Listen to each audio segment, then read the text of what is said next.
Hoy en día, las aglomeraciones inundan plazas públicas, transportes, edificios, hoteles, parques, centros recreativos y en las calles ríos de autos se agolpan a paso lento.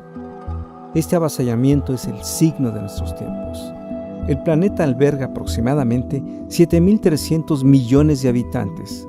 Las estadísticas nos muestran que esta curva de crecimiento básicamente se disparó a inicios del siglo XX y se prevé que llegará a los 8.500 millones en el 2030 y a los 9.700 millones en el 2050, según los cálculos de la ONU. Y para el 2100, la población mundial será de 11.200 millones de personas, debido principalmente al crecimiento demográfico en los países como África, la India y China, y en los países en vías de desarrollo.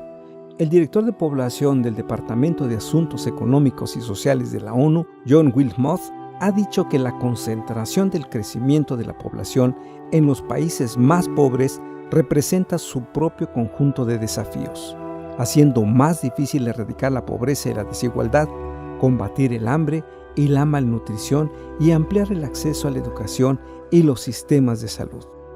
México no es ajeno a este fenómeno. Durante los últimos 65 años, la población de nuestro país ha crecido casi 4 veces.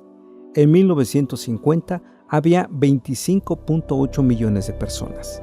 En el 2015 llegamos a 119.5 millones y del 2010 al 2015 la población se incrementó en 7 millones, lo que representa un crecimiento promedio anual del 1.4%. Guanajuato, por su parte, de esta forma se observa el crecimiento poblacional. De 1900 a 1940, Guanajuato tenía alrededor de 1 millón de habitantes. A partir de 1950 hay un crecimiento constante para llegar en el 2015 a 5.8 millones de habitantes. Esto ha hecho que pueblos pequeños se hayan convertido en ciudades, es decir, en espacios urbanos con alta densidad de población en la que predomina el comercio, la industria y los servicios. Este crecimiento ha generado un fenómeno denominado metropolización, que consiste en una mayor interacción entre ciudades cercanas. Es decir, se observa que una ciudad central, la metrópoli, aglutina varias ciudades cercanas, las cuales se convierten en ciudades dormitorio, industriales, comerciales y de servicios. En estas metrópolis hay un gran crecimiento demográfico, espacial y operativo que se caracteriza por su elevada complejidad. El concepto metropolización es derivado de la palabra griega metrópoli, compuesto por 2 términos, meter y polis. Meter significa madre y polis ciudad, y designaba en la Grecia antigua a las ciudades a partir de las cuales se creaba más tarde una colonia, y que eran pequeñas ciudades que dependían de la ciudad madre. La metropolización actualmente designa un proceso de transformación cualitativa, funcional y morfológica de las ciudades muy grandes, a las cuales se van agregando las ciudades vecinas más pequeñas. Y este es un fenómeno de la realidad urbana de nuestro tiempo que se inicia a partir del siglo XIX, relacionado al principio con la revolución industrial, pero a fines del siglo XX afecta a la mayoría de las ciudades grandes y medianas, no solamente de los países desarrollados, sino también por las altas tasas de crecimiento demográfico de los países emergentes y del tercer mundo. Muchas veces su crecimiento se ha desarrollado en forma de franjas a lo largo de rutas o vías férreas que comunican el centro de la metrópoli con la periferia. Junto con el crecimiento de estos centros urbanos de gran escala, se observa una transformación de sociedades industriales a postindustriales. La metropolización se puede configurar bajo un sistema radial centralizado con una ciudad principal. O bien puede generarse un núcleo urbano con la suma de una o más ciudades principales que debido al crecimiento de estas han llegado a fusionarse en una agrupación superior. Este proceso de integración o fusión se conoce como conurbación.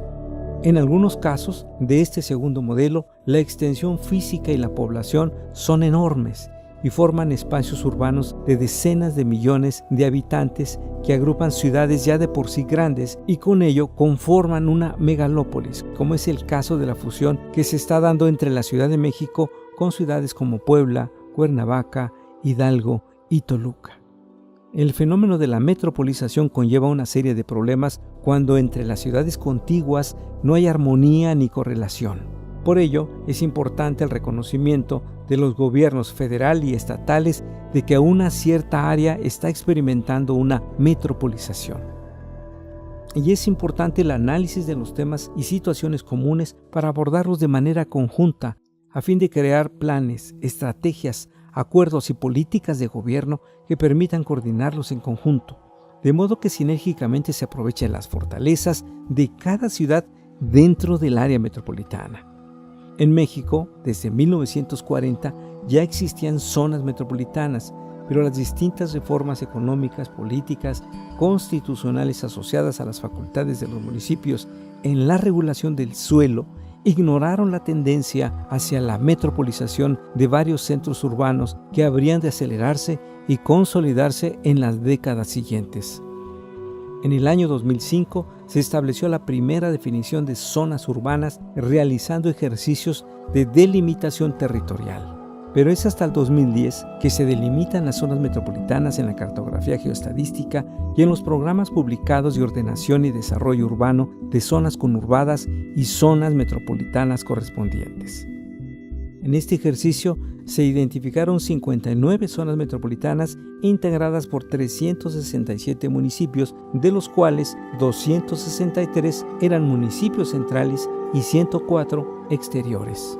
43 de estos últimos definidos con criterios estadísticos y geográficos y 61 con criterios de planeación y política urbana. La delimitación de las zonas metropolitanas de México se realizó en dos fases. La primera, para identificar el universo de zonas metropolitanas a delimitar, y la segunda, para definir las unidades político-administrativas, delegaciones y municipios que integran cada una de ellas.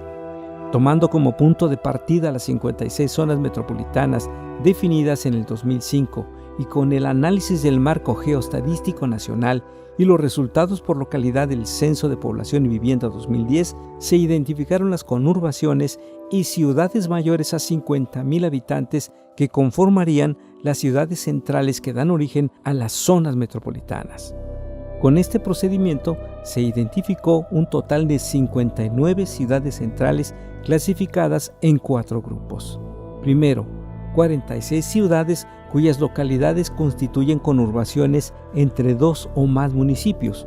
La mayor parte de estas ciudades se identificaron en el 2005 como conurbaciones intermunicipales de más de 50,000 habitantes, a las que se añadieron en el 2010 Celaya en Guanajuato, Santiago Teanquistenco en el Estado de México y Tezuitlán en Puebla. Segundo, ciudades que no han rebasado sus límites municipales, pero que mantienen un alto grado de integración funcional con municipios vecinos predominantemente urbanos, tales como Tijuana en Baja California, Chihuahua en Chihuahua, Tula en Hidalgo y Reynosa y Río Bravo, ambas en Tamaulipas. Tercero, ciudades con más de 1 millón de habitantes ubicadas dentro de un solo municipio, tales como Ciudad Juárez en Chihuahua y León, Guanajuato. Finalmente, el cuarto grupo incluye 7 ciudades definidas por su importancia en la política urbana, tales como Mexicali en Baja California, Matamoros y Nuevo Laredo en Tamaulipas, todas ellas consideradas como metrópolis transfronterizas, y Acapulco en Guerrero, Cancún en Quintana Roo, Guaymas en Sonora y Celaya en Guanajuato, que cumplen con los instrumentos de planeación urbana e integración funcional. La actualización de la delimitación de las zonas metropolitanas de México, basada en los resultados del Censo de Población y Vivienda 2010, permitió constatar que el proceso de metropolización se ha consolidado y que es mucho más complejo que el solo aumento en el número de zonas metropolitanas. Estos datos señalan que México, además de urbano, es un país predominantemente metropolitano.